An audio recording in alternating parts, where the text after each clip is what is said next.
Que vamos a ver en la presentación es la lista de reservorios que tenemos en el país, ¿no? Pasa a la siguiente, por favor.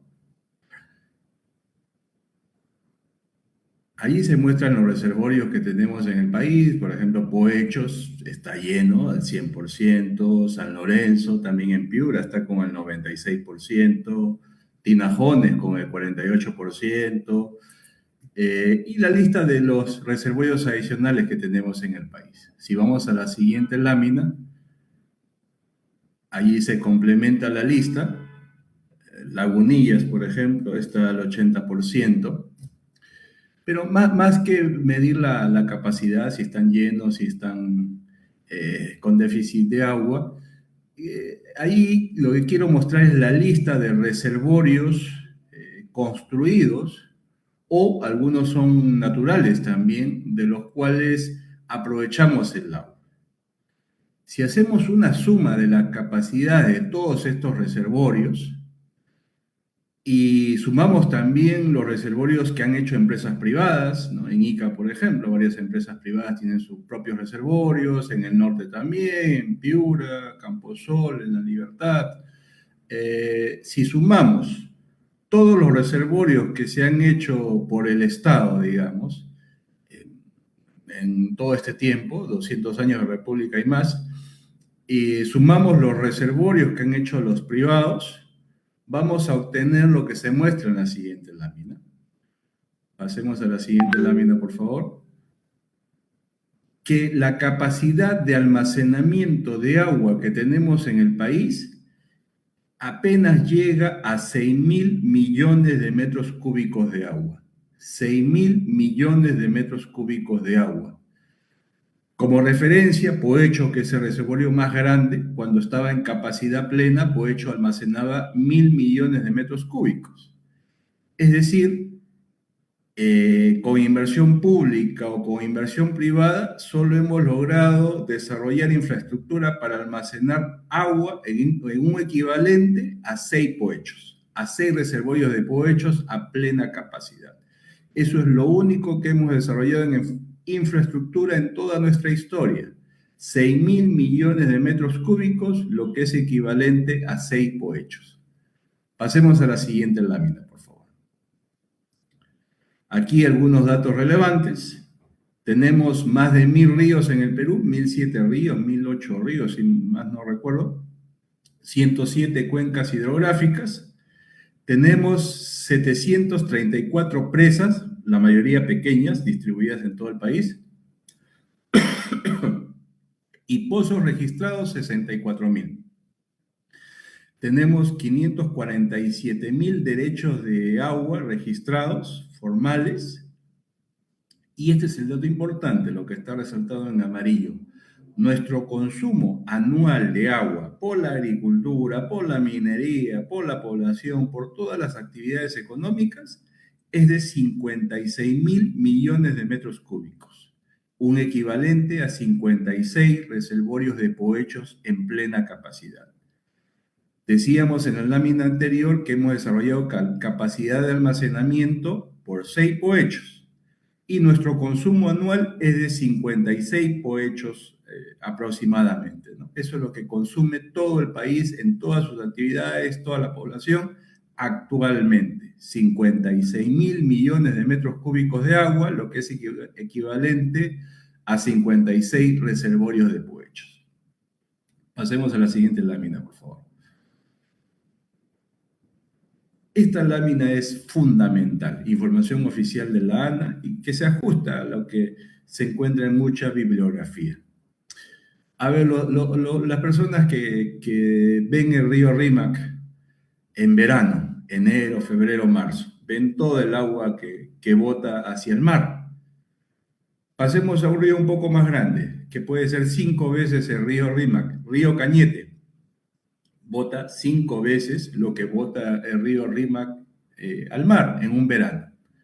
Un río como el río Piura bota hasta 20 veces lo que bota el río Rímac al mar, ¿no? Y así, casi todos los ríos de la costa botan agua al mar en los meses de verano, ¿no? Excedentes de agua que no utilizamos y que se van finalmente al mar Pacífico, si vemos los ríos de la costa.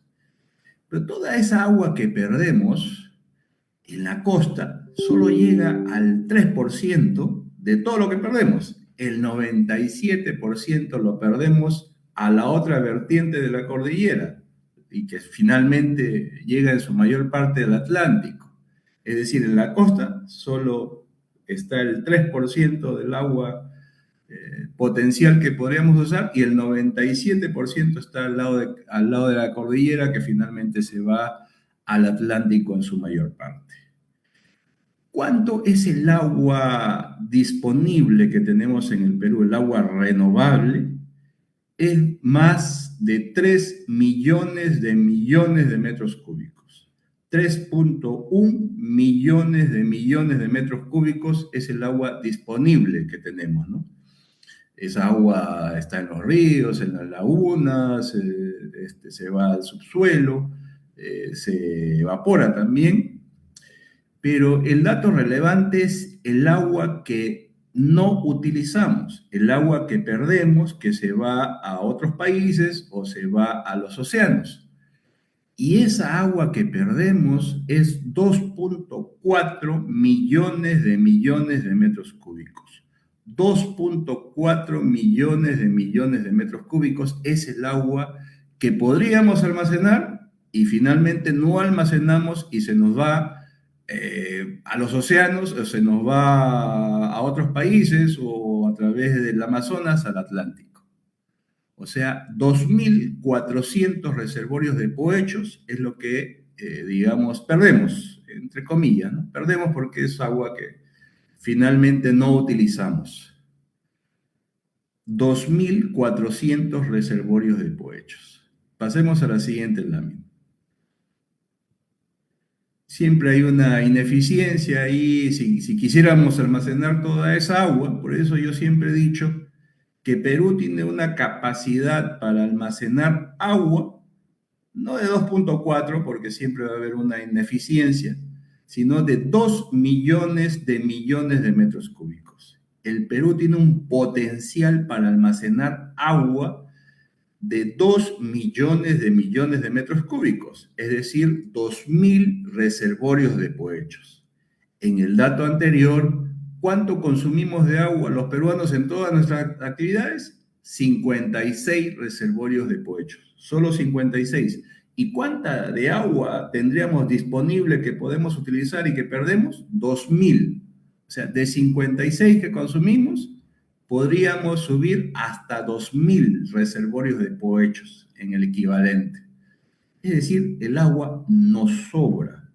Tenemos muchísima agua. El problema es que no la almacenamos, porque de esos 2.000 millones de metros cúbicos, solo almacenamos con inversión pública y con inversión privada, lo que se ha hecho en cuanto a reservorios, 6.000 millones de metros cúbicos. O sea, solo almacenamos el 3% del agua disponible que tenemos. ¿O quieren verlo de otro modo? Tenemos una capacidad o un potencial para almacenar 2.000 reservorios de pohechos y solo almacenamos 6 reservorios de pohechos en su equivalente. O sea, solo almacenamos el 3% del agua que podríamos almacenar y utilizar, ¿no? O sea, nuestro consumo de agua podría crecer 40 veces sin problema, si hiciéramos las inversiones necesarias para almacenar esa agua y esa agua esté disponible para las actividades económicas. La siguiente, por favor. ¿Qué formas eficientes tenemos de almacenar el agua? Sin duda, los grandes reservorios es una manera muy eficiente de almacenar el agua, que son también los grandes reguladores de los ríos. Cuando hablamos de un fenómeno del Niño, por ejemplo, dicho sea de paso, ¿no? Hay que decir que lo del Niño es un pronóstico, puede haber niño o no puede haber niño, es un pronóstico finalmente, todavía no está claro si va a haber un niño en el próximo verano. Yo soy de los que cree que a partir de noviembre ya las condiciones se van a normalizar y para diciembre ya tenemos condiciones casi normales en el mar costero. Después nos va a quedar un niño global, pero no necesariamente ese niño global nos trae lluvias torrenciales, nos activa quebradas, nos trae inundaciones. Esa es una opinión de alguien que ve las cosas desde el campo, que ha visto la historia heredada por nuestros antepasados de cómo veían el niño. Creemos que para diciembre ya debemos tener condiciones normales y el próximo verano no deberíamos tener ni lluvias ni inundaciones torrenciales. Ojalá que yo tenga razón y que se equivoquen los especialistas en el clima, pero les alcanzo mi pronóstico. Los grandes reservorios son los grandes reguladores de los ríos, sin duda, pues algo que sí tiene Senami, que es muy certero, es su pronóstico de los 3 días siguientes. Cuando Senami dice en los 3 días siguientes va a haber lluvia el primero, el segundo o el tercer día, eso se cumple. Como cuando también dice no va a haber lluvia en los 3 días siguientes. Esa información es valiosa porque permite manejar un reservorio. Si sé que va a venir una lluvia torrencial, días antes voy descargando el reservorio y lo tengo listo cuando venga el gran torrente de agua para poder regular mejor el río. Sin duda, los grandes reservorios, además de almacenar el agua, son los grandes reguladores de los ríos para evitar inundaciones. Los pequeños reservorios, porque muchas zonas del Perú no da para hacer grandes reservorios, hay que hacer miles de pequeños reservorios en todos lados, sin duda. Mucho de eso se ha estado haciendo en los últimos años, hay que continuar con más énfasis, es importantísimo. La siembra de agua también es importantísimo porque eso ayuda a retener el agua ahí en las zonas altas y utilizarla ahí para esos productores o para esas actividades económicas también es muy importante. Y la reforestación es vital, ¿no? Los árboles son una esponja para retener el agua y también es muy importante, ¿no? Aquí debemos retener el agua en las partes altas, en las partes medias y en las partes bajas. En todos lados tenemos que almacenar el agua para aumentar esta capacidad de almacenamiento que requieren nuestras actividades económicas. Lo siguiente. ¿Qué cartera de proyectos tenemos como grandes reservorios para almacenar agua en el Perú? Aquí les voy a describir una cartera de más de 8.000 millones de metros cúbicos, es decir, 8 reservorios de Poechos, esto es 30% más de lo que tenemos actualmente, ¿no? Recuerden que tenemos actualmente capacidad para almacenar 6.000 millones de metros cúbicos o el equivalente a 6 reservorios de Poechos. Estos proyectos nuevos nos darían una capacidad adicional de 8.000 millones de metros cúbicos u 8 reservorios de Poechos. Entonces, Chavimochic 3, que es el proyecto que está más avanzado, digamos, ya debe estar iniciando obras próximamente. Solo Chavimochic 3 son 63.000 hectáreas nuevas y afianzamiento para 48.000 hectáreas adicionales, o sea, es un proyecto que va a beneficiar a 111.000 hectáreas, Chavimochic 3, en La Libertad. Majes 1, Majes 2 y Majes 3 es importantísimo. ¿Por qué digo por Majes 1? Se ha firmado un contrato gobierno-gobierno con el gobierno de Japón para la puesta a punto de Majes 1, para mejorar la infraestructura que no tenía mantenimiento y también aumentar su capacidad de almacenamiento y transporte de agua. O sea, se puede ampliar frontera agrícola en Majes 1 por 6.000 u 8.000 hectáreas. Majes 2, que ya está por iniciar la APP a través de Proinversión. Y Majes 3, que esto no está mapeado, son 23.000 hectáreas nuevas que se podrían irrigar allá en la zona si es que de alguna manera redimensionamos lo que es Majes 1 y Majes 2 y optimizamos esa utilización del agua. O sea, en Majes 1 podemos aumentar 6.000, 8.000 hectáreas, en Majes 2 podemos aumentar 38.000 hectáreas y con Majes 3 podemos aumentar 23.000 hectáreas. Alto Piura y Poechos, Alto Piura, que es el proyecto ambicionado por los piuranos desde hace mucho tiempo, y Poechos, tal como se estructuró en este proceso gobierno-gobierno que finalmente lo ganó el gobierno de China, es un proyecto potenciado. No solamente hablamos de descolmatar Poechos, de devolverle la capacidad de almacenamiento del agua, sino que hacer reservorios satélites, hacer un reservorio en la parte baja, en Sechura, darle agua adicional a San Lorenzo también. Es un proyecto bastante ambicioso y bastante integral que podría aumentar la frontera agrícola en cerca de 100.000 hectáreas también. Entonces, Poechos también es un potencial importante para el país. Chinecas, que finalmente el estudio de prefactibilidad arrojó que podría ser un proyecto de más de 114.000 hectáreas, importantísimo sin duda. Todos pensábamos en un Chinecas o hablamos de un Chinecas de 30.000, de 50.000 hectáreas antes. No, Chinecas puede llegar a 114.000 hectáreas y es un proyecto que está al lado de la carretera, cerca a los puertos. Es un proyecto con bastante potencial y bastantes beneficios para el Perú. Lanchas Villacurí es el afianzamiento hídrico de todas las plantaciones, todos los fundos que están en el Valle de Villacurí, en Ica, o en la irrigación de Villacurí, y también en el valle tradicional, que es Lanchas, en Pisco, ¿no? Esto va a beneficiar a pequeños productores y empresas también.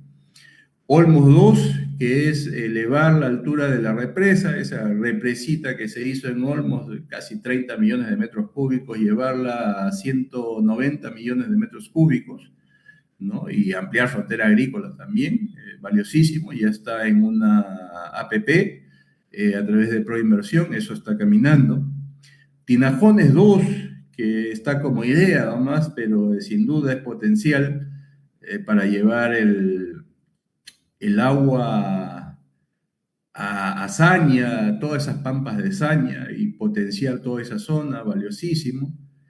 El trasvase Marañón es un proyecto que hemos soñado por varias generaciones, llevar las aguas del río Marañón a la costa para beneficiar a Lambayeque, a Piura, a Cajamarca en el camino, a Amazonas también en el camino, ¿no? El trasvase del río Apurímac, llevarlo a las pampas de Ica y a las pampas de Arequipa, ¿no? Es un proyecto grande, muy grande también. El proyecto Guanaba, ¿no? Que es el proyecto de margen derecha en Tumbes, también importante y estratégico. Chonta en Cajamarca, que ya está con estudio de factibilidad, ¿no? Y ya debe licitarse la obra en los próximos meses. Araza en Madre de Dios, este es un proyecto para llevar agua y muy potencialmente desarrollar plantaciones forestales comerciales. Cardos en Tacna, proyecto valiosísimo que nos da un reto en la primera etapa, hacer 7.000 hectáreas, 8.000 hectáreas, pero sería un puente para poder utilizar las aguas de la laguna de Aricota, que están más arriba, y finalmente llevarle agua a la Yarada, que está con un estrés hídrico tremendo. En Moquegua hablamos de 4 represas medianas que ya se está avanzando. El gobierno regional ha sido promotor de esto, está la empresa también Anglo American haciendo los estudios, ya se está avanzando ahí y creo que Moquegua va a tener buenas noticias pronto.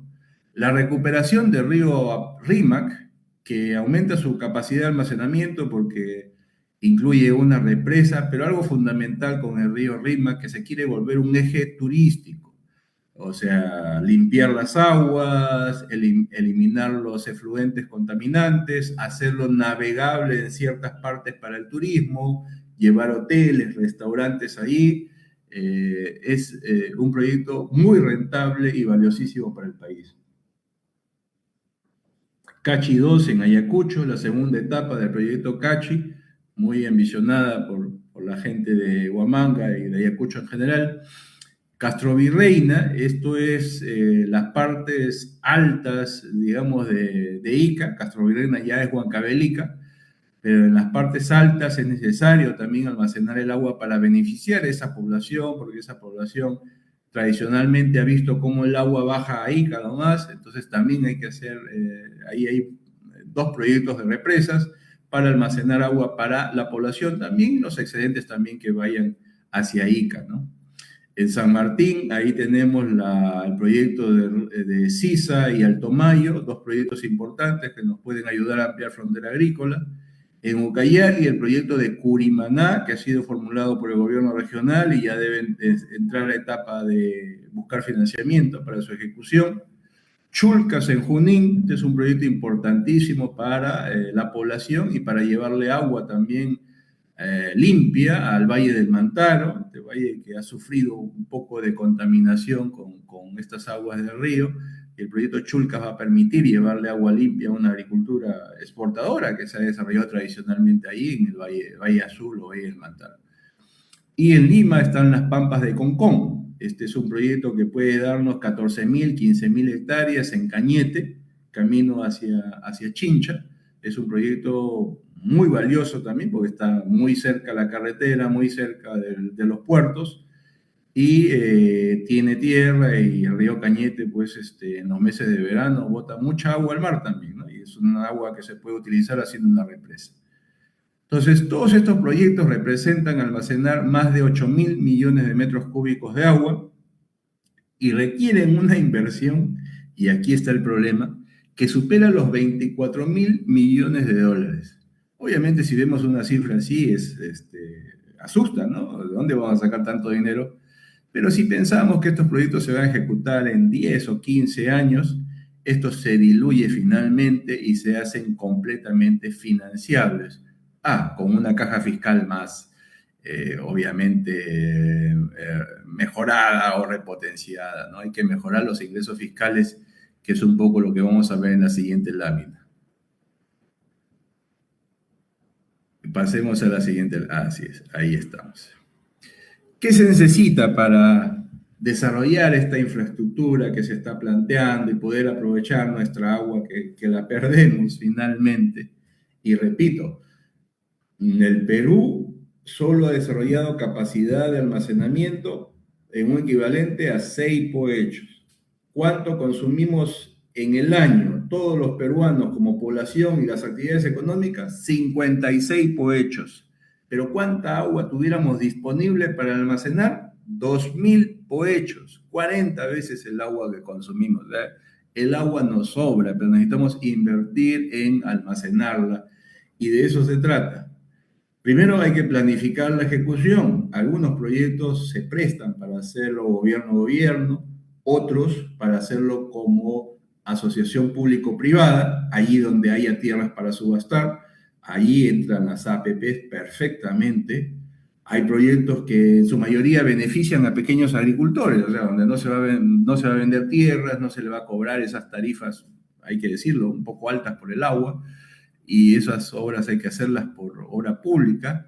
Y también allí donde se pueda, y hay que aprovechar al máximo este mecanismo de obras por impuestos, sin duda son herramientas valiosas. Hay que planificar la ejecución, y eso es algo que ya Ministerio de Agricultura, Ministerio de Economía y Proinversión se deben sentar para definir claramente esto, porque hay que decirlo, a veces hemos tenido posiciones contrarias sobre si este proyecto se va a hacer gobierno-gobierno, o este proyecto debe hacerse por APP o por obra pública. Creo que hay que empezar ya poniéndonos de acuerdo en ello y tener claro esto, ¿no? Al margen que tiene que haber una planificación, o sea, en estos primeros 5 años vamos a avanzar con esto, en los siguientes 5 años vamos a avanzar con esto, y en los siguientes 5 años vamos a avanzar con esto. Y algo seguido es que tenemos que delimitar y resguardar las tierras a irrigar, porque allí donde queremos ampliar frontera agrícola, queremos hacer subasta de tierras para venderle el agua a esos usuarios posteriormente, tenemos que delimitar y resguardar esas tierras para que no se sigan invadiendo, ¿no? Eso es importantísimo, hay que declararlas intangibles, y eso es algo que hay que hacer próximamente. Ideal si empezamos esa tarea este año. Hay que hacer incidencia política. Aquí hablamos de proyectos soñados por varias regiones, y las regiones permanentemente tienen que hacer incidencia política. Sus gobernadores, sus congresistas, sus juntas de usuarios, las fuerzas vivas de la región deben recordar permanentemente al gobierno nacional la importancia de estos proyectos y la necesidad de irlos avanzando, porque muchos hay que irlos avanzando, hay que empezar los estudios. Solo los estudios pueden demorar 1 año y medio, 2 años, 2 años y medio, y hay que empezar, ¿no? Y por eso la incidencia política aquí es vital, porque querramos o no, mucho de esto se prioriza políticamente. ¿ya? Y eso es algo que las regiones deben tener presente. Y aquí viene lo más crítico, los ingresos fiscales. Necesitamos que el Perú tenga más ingresos fiscales, tenga más recaudación tributaria. Y es por eso que siempre hablamos de la importancia de la minería, de la importancia del petróleo, de la importancia del gas, porque son las actividades que más impuestos pagan. Y algo muy importante, simplemente con el anuncio que se va a materializar un proyecto minero, un proyecto petrolero, un proyecto de gas, ya se puede hacer proyecciones de tributación, proyecciones de ingresos fiscales, y eso es muy importante cuando hablamos de endeudamiento país. Está bien, podemos modificar nosotros los límites de endeudamiento, endeudarnos para hacer las segregaciones, digamos, pero tenemos que demostrar cómo vamos a pagar esos préstamos, ¿no? Y por eso es importante aquí desarrollar estas actividades extractivas, la minería en primer lugar, el gas quizás en segundo lugar y el petróleo en tercer lugar, y este orden es por la capacidad de aportar a la tributación, son vitales. El mejor ministro de Agricultura es el que apoya permanentemente a estos proyectos mineros, petroleros de gas, porque es lo que le da ingresos fiscales al país y es lo que permite que el país pueda destinar presupuestos para que se materialicen estos grandes proyectos de irrigación. ¿Ya? Esto es muy vital. Es absurdo a veces, y he visto en la historia ministros de Agricultura que se oponen a proyectos mineros. Se oponen a proyectos mineros, o sea, se oponen a que el Estado tenga más recaudación y al mismo tiempo le piden al Estado más presupuesto para las irrigaciones y nunca le dan. ¿De dónde le van a dar? ¿No? Hay que aumentar la tributación, hay que aumentar la recaudación en estas actividades que pueden aportar bastante y que son necesarias y vitales para el país. Y algo muy importante también y de manera complementaria es la diversificación productiva, porque hablamos en esa lista que les daba de grandes proyectos, que podemos aumentar la capacidad de almacenamiento en 8.000 millones de metros cúbicos, eso son cerca de 1.5 millones de hectáreas nuevas, o algunas que se les mejore el riego. Digamos que más de 1 millón de hectáreas nuevas. ¿Qué vamos a sembrar ahí? ¿Más arándanos, más uvas, más paltas? No, el mercado mundial no da para que la oferta crezca de manera importante año tras año. Lo ideal es que la oferta peruana crezca, la oferta peruana de un producto crezca en lo que crece la economía mundial. Si la economía mundial crece 3%, lo ideal es que la oferta de arándanos nuestra crezca 3% cada año. O la de uva nuestra crezca 3% cada año para no tener problemas de sobreabastecimiento, de sobreoferta y que se nos caigan los precios. Entonces, vamos a tener más de 1 millón de hectáreas nuevas. ¿Qué vamos a sembrar? Y ahí es algo muy vital y trascendental que tenemos que regresar a los cultivos industriales. Recordemos el algodón. El algodón nos permitía hacer casi 300.000 hectáreas en la costa, ¿no? Y los cultivos industriales tienen esa característica de que no insumen todo lo que se produce, por lo general, claro, si hay una planificación apropiada. Es decir, normalmente no se caen los precios, se puede firmar contratos inclusive ahí que fijan los precios. Y en cultivos industriales, ojalá que podamos recuperar el algodón, estamos en eso hace 2 años, ojalá que la maracuyá para industria, esta variedad nueva que está trabajando ADEX y Linía funcione y podamos desarrollar unas 30.000 o 40.000 hectáreas. Ojalá que estos avances de la cebada cervecera que se está haciendo con Bacus en nuestra sierra pueda permitirnos hacer 20.000, 25.000 hectáreas de cebada en la sierra. Pero tenemos un gran cultivo en los cuales somos primeros en el mundo en productividad y no lo hemos aprovechado lo suficiente, que es la caña de azúcar. El Perú es líder mundial en productividad de caña de azúcar, que ahora es tecnificada, por cierto, y que podemos aprovecharla más.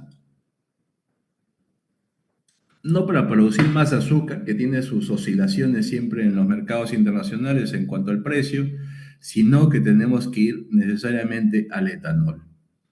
El etanol que se ha puesto en vigencia últimamente con este combustible para los aviones, los SAF, el combustible SAF, que le permite al productor peruano, al exportador peruano de etanol, tener unas primas tremendas, $400, $500 más de tonelada, por las condiciones que tiene nuestro etanol, que se puede certificar porque tiene un balance energético positivo, porque tiene una menor huella hídrica, de modo que el Perú tiene condiciones excepcionales para producir etanol, dominar el mercado mundial de etanol, con estas certificaciones de alta calidad.